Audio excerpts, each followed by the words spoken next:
নমস্কার বন্ধুরা, সবাই কেমন আছো? আজকে একটা মুগ শুদ্ধির রেসিপি বানাবো। খাওয়া দাওয়ার পরে এটা খেলে দারুণ হজমও হবে, খেতেও খুব সুন্দর। তার জন্য আমি নিয়ে নিয়েছি কি আমলকি।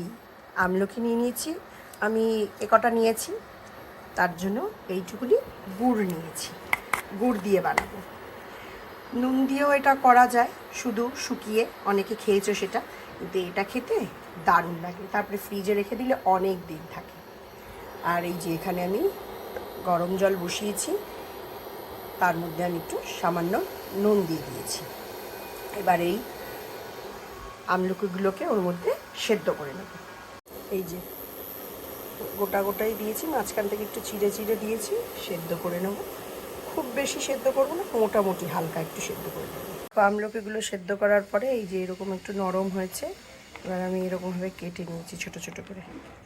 দেখো, ধরলে পারো, ছুরি দিয়ে না করলেও হাত দিয়েও ইয়ে করলে ছেড়ে আসবে। দেখো, এরকমভাবে কেটে নেব। নিয়ে আমি এবার ফ্রাই প্যানের মধ্যে যে একটু জল দিয়ে গুড় হলো গিয়ে দিয়ে দিয়েছি।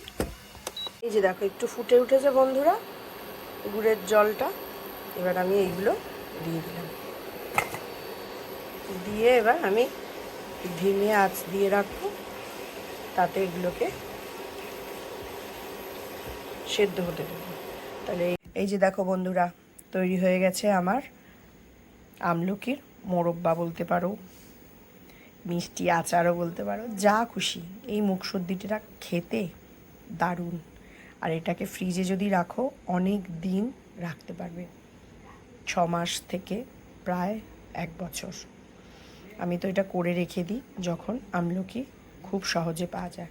আর এই যেগুলো একটু বেশ কালো কালো হয়ে গেছে, এগুলো আগের, একটুখানি ছিল কৌটোর মধ্যে, তাই জন্য এগুলো দিয়ে দিয়েছি।